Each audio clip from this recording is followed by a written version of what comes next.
Fo tala o nei tai au, lona sfulfa o iulai, mai lau le tio polenisia. E tapuni alo i aile lola morsu i le stala e tau vava a faipule ua silia le lua se fulu matai tama i ta i le stala. O le a tau vava mai tofi faipule o lato i tu malo. O mai tawina e ui le tasi o le no foa o le i tu malo. E ia i tu malo e o atu i le to aono matai o lo o tau tu lei mai ai. O lo iai fo i tu malo. O le amata ina se taunu ungo fe tau winga ta i to alua. O lo popo mai ai. Ma le tele lavo i tu malo e wha i le lima matai o lo mbu wha lo po o ai e malo i lo lato fo ino fo e tasi. Ua mai ta wina il no fo e tasi o le i tu malo o lo to whanga. Sa u maulava ele fionga le sa fa pito fia me na o mimta afa pe tai. Ua lui mai nei el tamai tai. A le fas le fionga fui mapo au tali langi pef one semo. O no fo le tu malo le pa le o mai ta wina. Wa yai fo i le panga a le sunga tu le epasa i le malielenga o i le fionga tupua John tupua. Fa pena fo i le tu malo fa le ata tolu. Wa maua fo i le panga le ala il pule limoni a yafi le fionga paloa Louis James Stowers. Fa sale le anga numero tolu, wa toe tau vama yai fo i le sunga papali i lio o loi pola te umaspau, manamu lau ulu papali i le ota samiliota. O le isi panga to alua, o le li i male tamai tai, mai ala tau ai sifo, ali i male manu moti alofa tu au, matai tu ave la faite le valo anga tai titi yona. Pei tai, o lo fa au lava, le aia te tau, a le fionga i le faus. Pei tai, mo le mawina fo le fa au lava le aia tau le fionga faul sau faitoa. Rosa Duffy Stowers. E lu i aile no fōlo na i tu malo, mai le sunga la au le mali e toa pulata i vau Fossi Schmidt. O le no fō sa nganga tasi le isi no fō mata ina o le palo tai na o le toa lua fōi. O lo tau vama yei, le to whalo au, sola mal malo kene tisio, o le HRPP, ma sama ina kirisome tili matala, taula papa o le fas. E tapuni ane le stala alo ia suita wamo palota, wa tofu umalava i tu malo e 5 sultasi o Samoa, ma matai o lo tau vama yai mo le vaenga wha upu whai le fas, pe tai ele o tulanga le na o lo o yai mo isi vaenga wha upu whai. O le masi ia tu le vaenga wha upu whai le fas i sala whai nei vai aso e vatu se tala o le le umai o le lato nofo inga 5 tau sanga, ai o se tau no unga ma le wha moe moe o yai lona au wa awa fili mo le si 5 tau sanga o lumanai. Pe tai o sa vaenga le nei o le saunoanga, a le tai fono la o le almani e tōpula tai vao le ua te a Fossi Schmidt. I le ala o le masi ia tu i pule ono, ma le fale sala whai le nei vai aso. Ma ua whapena o na whai u whapenei le nei no fo inga. E le o so mātou loto.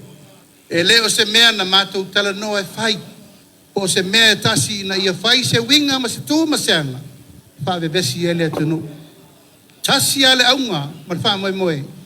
Ia sa ili le amio tonu mo Samoa. Le mafu anga le nā. O te tali tonu o le nā e tau te sila fia mo tau si sila. Wa to toe aina o mātou e tō lua se fulu. Le o tau si sila mai i le atua luma le nei. Te tu lai tātou fai pule ia toe whamul moli.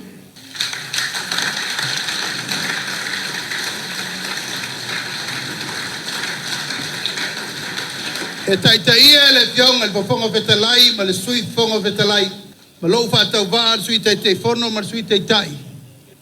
O mātou nei na wha i wina le nei no fua inga i le sailingo ma lo mo Samoa. E le whaingo fie, ai sea, ua mātou whale sea, toso a un whamsinonga, tua ina le anga i me uma le maliu o le alo leo le aturu. Ave ese lo tofi minister, ave ese tofi minister o nisi o kapeneta. Wha malo lo ma minister longolango. Ui o lea, mātou te lei manatu i pupua ngā ma whainta. Aina mātou manatu i ai le tai au le nei.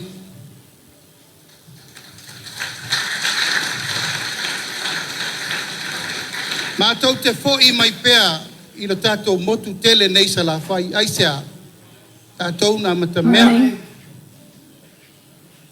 Tātou nā matamea. Na fusi ia atoa le whau o mā loi le motu. Fuli sia sa la whai, se fulu 5 na whoa. Atu la iai le vaenga whau whai.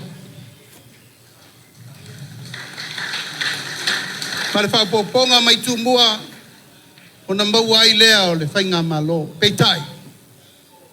Ua sa tia lo tātou waa i leala. Ai mātou te telitonu. E tā pena e le atua leisi la sanga fau mo le numanai.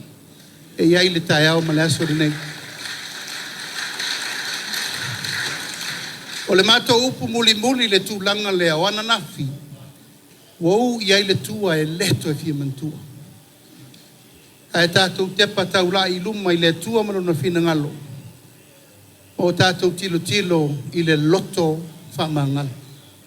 O lea ua mātou toi o mai. Te i momoli atu le whaafitai ma le whamalo. Ia ma watu se tala po fenta to wo iai. Tolu tausanga, tausanga. Ele uman no fo inga. O ani mea na le lei, o ani mea na mātango fia. Vi ia le atua. Ilo na lofa malona nga le lei. Le tai fono le vang fa file fa tu le tu Samoa uta sile sunga la ulil mali toa. Tala tuli loi fa mo ngol o unanga mawalungal to fa so alo ma wa ifale lima kulesa so alo ma le malo Samoa. Wa ngia mal fa salong fa la wa itele lan fa ma ba ngalo ia mal pulenga wa fu Samoa.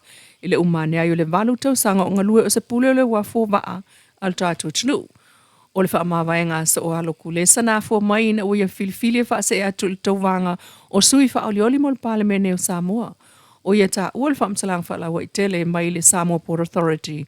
O lona alu ese ma le tōwhinga i abatu fo i le awanoa mo iso le o whai ngāruenga. O ia ilo la tau to mai mo le ngāruenga. O le luafe sulfitun tōwhia i le kāpenetai ave ampule awa o General Manager le Spa. E lona ono ia te ia pule talu ona whaatu le Spa i le awhiva se lau i vaiva.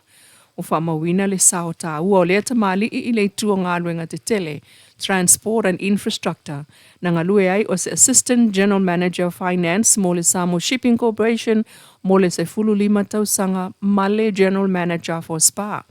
O le taimi ngalue so alo le pule wafu, o lo whamawina ai le si itia mawalunga o tupe maua mo le manuia o iei nei, lea fo i a seta ale malo. O le tofas o alo o le isi o sui tau wā mo le itu malo nganga i whamonga numera lua i Savai. Mo le vaenga wha upu whai le Samoa Uniting Party o taita ia e le fionga fio mena o mimata afa. O lo whaaftai e whaapitoa le tofas o alo le fono whaatonu o le Spa Samoa Port Authority ona o le latou langolango ma le fsoswani na manui ai ngā luenga sa whaatino i lona taimi o latou ngā lulue whaatasi. Tala na, o le neitu la mai lau le tio Polinisia.